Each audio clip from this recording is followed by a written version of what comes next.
द्विजंग method से divide करना। इससे पहले वाले वीडियो में हम निखिलम मेथड से और प्रावर्त मेथड से डिवाइड करना सीख चुके हैं। आइए इस वीडियो में हम द्विजंग मेथड से डिवाइड करना सीखते हैं। इसमें सबसे पहले इस तरीके का एक कॉलम बना लें जो हमारा डिविडेंट हो। जैसे 112 हमारा डिविडेंट है यानी भाजक है। इसके अंदर एक मुख्यांक और एक द्विजंक यानी एक मेन डिजिट और एक फ्लैट डिजिट होती है। ठीक है, इसके अंदर जो ये यूनिट डिजिट है इसमें 2 और ये जो 11 बचा उसको इस तरफ लिख लो। अब इसका काम क्या है, ये आएगा मल्टीप्लाई करने के काम में और ये आएगा डिवाइड करने के काम में। तो इसके अंदर जितनी डिजिट इधर हो उतनी ही एंड की जिधर एक डिजिट है तो इधर एक, इधर 2 होती तो इधर 2। लेकिन होती कोशिश हमको ये करनी कि हम इधर एक ही डिजिट रखें ताकि हमारा इम्प्रूव डिवाइडेंड जो हो एंड वाला जो हमारा रिमाइंडर निकालने में हमें थोड़ी आसानी हो सके। फिर उसके बाद 4, 5 और 3।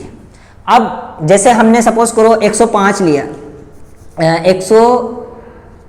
23 ले लिया। 23 में हमने 5 का डिवाइड करा तो 2 में 5 का डिवाइड नहीं जाता, इसलिए मैंने क्या लिया 23 लिया। तो 5 4 जा 20 बचा 3। तो हम जानते हैं ये क्वोशंट होता है, ये रिमाइंडर होता है। तो जब भी हम द्विजंग मेथड के अंदर डिवाइड करेंगे तो इसमें हमें ये चीज़ें मिलेगी, यानी हमें डिवाइड करेंगे, डिवाइड करने पर हमें क्वोशंट मिलेगा, रिमाइंडर मिलेगा और एक न्यू डिवाइडेंड मिलेगा। लेकिन द्विजंग मेथड में एक जो नई चीज़ मिलती है वो होता है इम्प्रूव डिवाइडेंड, यानी भाग देना है, भागफल मिलेगा, शेषफल मिलेगा, नया भाज्य मिलेगा और इसको बोलते हैं संशोधित भाज्य। यही चीज़ इसके अंदर हमें एक चीज़ नहीं मिलेगी और इसको किस तरीके से निकालना है आइए देखते हैं। सबसे पहले मैंने 4 लिया। 4 में 11 का डिवाइड नहीं जाता, इसलिए हम क्या करेंगे पास वाली डिजिट को भी ले लेंगे जो कि कितना हो गया 45 हो गया। अब 45 में जब मैं 11 का डिवाइड करता हूं तो 4 टाइम्स आता है। जैसे कि ए से देख लो, 45 में 11 का डिवाइड करा तो 11 4 जा 44, रिमाइंडर 1, यानी ये क्वोशंट 4 हुआ, रिमाइंडर 1 हुआ। तो ये क्वोशंट जो 4 होगा वो इसके नीचे लिखेंगे और जो रिमाइंडर 1 होगा वो इन दोनों के बीच में आएगा। तो ये न्यू डिवाइडेंड हुआ। ये क्या हुआ न्यू डिवाइडेंड, कितना हुआ 13। अब 13 में 11 का डिवाइड नहीं करना, इसलिए हमें सबसे पहले क्या निकालना, इसलिए हमें क्या निकालना पड़ेगा इम्प्रूव डिवाइडेंड। अब इम्प्रूव डिवाइडेंड कैसे निकलेगा कि न्यू डिवाइडेंड में से माइनस कर दो इन दोनों का मल्टीप्लाई, 4 2 जा 8, यानी 13 में से 8 माइनस हुआ तो 5। अब ध्यान रखने वाली बात यह है कि इम्प्रूव डिवाइडेंड कभी भी माइनस में नहीं होना चाहिए। अगर इम्प्रूव डिवाइडेंड माइनस में होगा तो ये पूरी स्टेप हमारी रिजेक्ट होगी और इसकी जगह जो क्वोशंट हमने 4 लिया है तो 3 कर देंगे, 6 लेंगे तो 5 कर देंगे, यानी क्वोशंट हम एक कम करते जाएंगे जिससे हमें इम्प्रूव डिवाइडेंड थोड़ा पॉजिटिव मिलता जाएगा।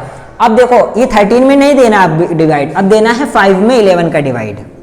तो मैंने देखा 5 में 11 का डिवाइड जाता ही नहीं है, इसलिए कितने टाइम्स गया 0 टाइम्स। तो रिमाइंडर कितना बचा 5, तो इसकी जगह तो आ जाएगा 0 और रिमाइंडर इन दोनों के बीच में। तो न्यू डिवाइडेंड कितना हो गया 52। अब 52 के बाद हमें इम्प्रूव डिवाइडेंड कैसे निकालेंगे, 52 माइनस 0 को 2 से मल्टीप्लाई करा तो 0 इज इक्वल टू 52। यहां आने के बाद हमें मल्टीप्लाई नहीं करना है, डायरेक्ट हमें रिमाइंडर निकालना है। तो ये चीज हमारी कहलाती है क्वोशंट और ये चीज कहलाती है हमारी रिमाइंडर। तो हमारा क्वोशंट कितना हुआ 40 और रिमाइंडर कितना हुआ 52। आइए अब इस वाले क्वेश्चन को देखते हैं। इसमें भी सेम इसी तरह एक कॉलम बनाया, उसके बाद ये 42 है तो इसका 2 तो कहाँ आएगा इस जगह और 4 कहाँ आएगा इस जगह। इधर जितनी डिजिट होगी उतनी ही डिजिट हम इस वाले कॉलम में लिख देंगे। बचा क्या 1 2 3। अब मैंने देखा 1 में 4 का डिवाइड नहीं जाता, इसलिए मैंने क्या करा 12 लिया। तो सबसे पहले डिवाइड करना है, फिर क्वोशंट मिलेगा, फिर रिमाइंडर मिलेगा, फिर न्यू डिवाइडेंड, फिर इम्प्रूव डिवाइडेंड। तो अब 12 में मैंने 4 का डिवाइड करा तो कितनी टाइम्स गया 3 टाइम्स और रिमाइंडर कितना बचेगा 0। तो इधर आएगा 4 और इधर आएगा 0, तो न्यू डिवाइडेंड कितना हुआ 0 3। तो इम्प्रूव डिवाइडेंड कैसे निकलेगा 0 3 माइनस 4 2 जा 8 इज इक्वल टू माइनस का 5। अब मैंने कहा था कि इम्प्रूव डिवाइडेंड कभी भी माइनस में नहीं आना चाहिए, लेकिन इसमें इम्प्रूव डिवाइडेंड हमारा माइनस में आया, इसलिए हमें क्या करना पड़ेगा क्वोशंट को अब कम करना पड़ेगा। तो ये स्टेप जो होगी वो रिजेक्ट होगी, यानी निरस्त कर देंगे हम इस वाली स्टेप को। तो अब हम क्या करेंगे 12 में ही 4 का डिवाइड करेंगे, लेकिन 3 टाइम्स की जगह हम 2 टाइम्स कर देंगे। तो क्वेश्चन कितना हो गया 2 टाइम्स। अब रिमाइंडर भी कितना बचेगा, जैसे हमने सपोज करो 12 था और हमने 4 का डिवाइड करा तो 2 टाइम्स में कितना आया 8, तो बचा कितना 4। तो रिमाइंडर हमारा 4 जो है वो इस जगह आएगा। तो जब हमारा क्वोशंट और रिमाइंडर दोनों ही ये पूरी स्टेप रिजेक्ट हुई तो ये भी रिजेक्ट और ये भी रिजेक्ट। तो हमने 2 टाइम्स बोला तो रिमाइंडर कितना आ गया 4। तो इधर तो लिख देंगे 2 टाइम्स और इधर लिख देंगे 4। तो न्यू डिवाइडेंड कितना हो गया 43। अब इंप्रूव डिवाइडेंड कैसे निकालेंगे चेक करते हैं। 43 माइनस 2 2 जा 4, 43 में से 4 माइनस हुआ तो 39, जो कि हमारा पॉजिटिव आ चुका है। अब 39 में 4 का डिवाइड करेंगे। अधिकतर लोग क्या करते हैं इसमें डिवाइड करने लग जाते हैं, जबकि ध्वजांक मेथड में इससे डिवाइड नहीं करेंगे, इस वाले से डिवाइड करेंगे। तो 39 में जब मैंने 4 का डिवाइड करा तो 4 9 जा 36, बच गया 3। तो जो 9 है वो इसके नीचे आएगा और जो रिमाइंडर 3 है वो इस जगह आएगा। तो न्यू डिवाइडेंड कितना हुआ 34। अब इधर आके केवल हमें इंप्रूव डिवाइडेंड निकालना है, जो कि हमारा फाइनल आंसर होगा। 34 माइनस 9 2 जा 18, तो 34 में से 18 माइनस हुआ तो 16। इसका मतलब क्या हुआ कि हमारा क्वोशंट तो हुआ 29 और हमारा रिमाइंडर हुआ 16। आइए अब इसका क्वेश्चन नंबर 14 देखते हैं। लेकिन इससे पहले एक चीज़ बता देता हूँ, हमने 9th क्लास के एक्सरसाइज में पढ़ा था विनकुलम से सामान्य नंबर में और सामान्य नंबर को विनकुलम में चेंज करना। हम विनकुलम में उन नंबर को चेंज करते हैं जो 5 या 5 से बड़े होते हैं। जैसे कि मैंने इसमें देखा 87, इसका जो ये यूनिट डिजिट है ये 5 से बड़ा है, तो हम इसको विनकुलम में चेंज कर सकते हैं। लेकिन 5 से बड़ा तो ये भी है 8, तो क्या हम इसको विनकुलम में चेंज करेंगे? हम इसको विनकुलम में चेंज नहीं करेंगे, क्योंकि डिवाइड हमारे 2 डिजिट में है, विनकुलम में चेंज करते ही 3 डिजिट में हो जाएगा। ठीक है, तो इसलिए हम क्या करेंगे 87 को सबसे पहले विनकुलम में चेंज करते हैं। विनकुलम क्या कहता है कि ये 10 से कितना छोटा है, ये 10 से 3 छोटा है, तो ये 3 इधर लिखो और उसके ऊपर लगा दो माइनस। अब हम इसको चेंज नहीं कर रहे हैं, इसलिए इसके ऊपर 1 लगा दो एकाधिकेन, तो 8 और 1 9, यानी 87 को विनकुलम में जब हम चेंज करेंगे तो क्या हो जाएगा 93 के ऊपर, मतलब 9 3 और 3 के ऊपर क्या माइनस। अब ये वाली डिजिट हमारे मल्टीप्लाई करने के काम में आएगी और ये वाली डिजिट हमारे डिवाइड करने के काम आएगी। और इसी तरीके का कॉलम बना लेंगे जैसे हमने पहले क्वेश्चन में बनाया था। तो इधर 9 इधर 3, इधर जितनी डिजिट उसकी एंड की डिजिट इधर, और बाकी 9 8 7 और 6 इधर। सबसे पहले 9 में 9 का डिवाइड जाता है। इधर माइनस लेने का फायदा ये होगा कि जो हमारा इंप्रूव डिवाइडेंट होगा वो कभी भी माइनस में नहीं आएगा। तो सबसे पहले हमें डिवाइड करना है, फिर क्वोशंट आएगा, फिर रिमाइंडर आएगा, फिर न्यू डिवाइडेंट, फिर लास्ट में इंप्रूव डिवाइडेंट। तो डिवाइड करते हैं हम, 9 में 9 का डिवाइड करते हैं, तो क्वोशंट कितनी टाइम्स 1 टाइम्स। तो रिमाइंडर कितना बचा 0, जो कि किसके बीच में आया इधर। न्यू डिवाइडेंट कितना हो गया 08। इंप्रूव डिवाइडेंट कितना हो जाएगा 08 माइनस, फिर ये 3 1 जा 3, ये भी का आएगा माइनस का, तो minus minus plus is equal to 11। अब 11 में 9 का डिवाइड करते हैं, तो 9 1 जा 9, बच गया रिमाइंडर 2, तो वो आएगा इधर। तो न्यू डिवाइडेंट कितना हो गया 27 और इंप्रूव डिवाइडेंट 27 माइनस माइनस प्लस 3 1 जा 3 इज इक्वल टू 30। अब 30 में 9 का डिवाइड करते हैं, 9 3 जा 27,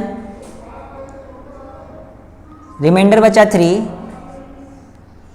9 3 जा 27, रिमाइंडर बचा 3, न्यू डिवाइडेंट हुआ 36, इंप्रूव डिवाइडेंट 36 माइनस माइनस प्लस 3 3 जा 9 इज इक्वल टू 45। अब 45 में 9 का डिवाइड करते हैं, तो 9 5 जा 45, रिमाइंडर हुआ 0, तो 9 5 जा 45, रिमाइंडर हुआ 0, न्यू डिवाइडेंट हुआ 05 और इंप्रूव डिवाइडेंट हुआ 05 प्लस 5 3 जा 15 इज इक्वल टू 20। यानी ये तो हमारा हो गया क्वोशंट और ये चीज हो गई हमारी रिमाइंडर।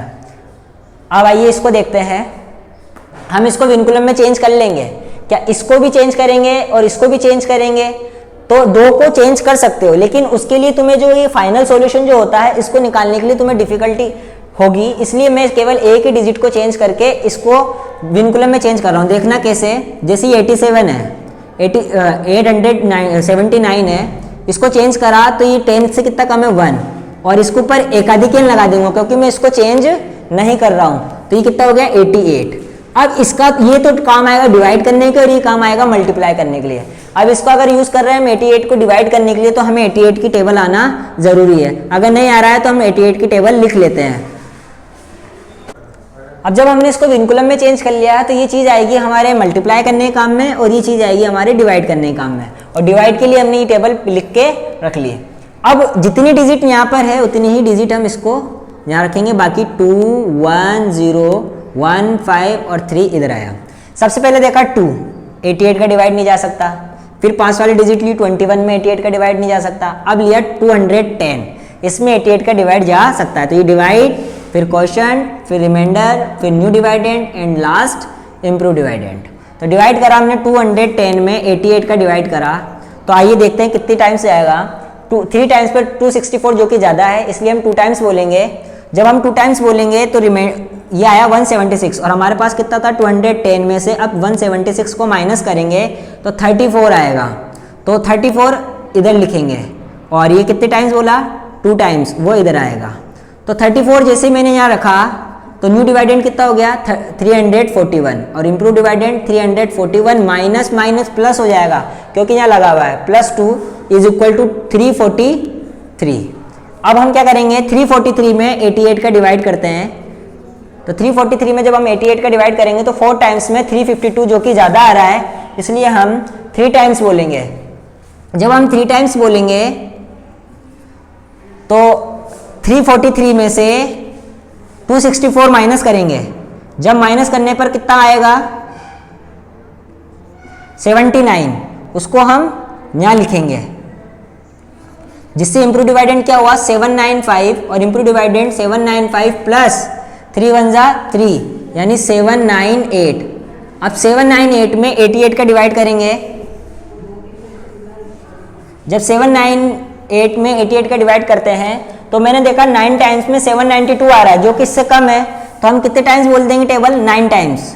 9 टाइम्स बोलने पर आया कितना 792 और इधर था कितना 798। तो रिमाइंडर कितना बचा 6, वो हम देंगे इधर। तो न्यू डिवाइडेंड कितना हुआ 63। अब 63 प्लस 9 1 जा 9 इज इक्वल टू 72। अब 72 में 88 का डिवाइड देंगे जो कि जाता ही नहीं है, इसलिए क्वोशिएंट कितना हुआ 0 और रिमाइंडर हुआ 72। तो ये आएगा 0 और रिमाइंडर आया 72, जिससे इम्प्रूव डिवाइडेंड कितना हुआ 720। अब 722 प्लस 0 को मल्टीप्लाई करेंगे 1 से तो 0, तो 722। इसका मतलब क्या हुआ कि क्वोशिएंट तो हुआ 2390 और रिमाइंडर हुआ 722।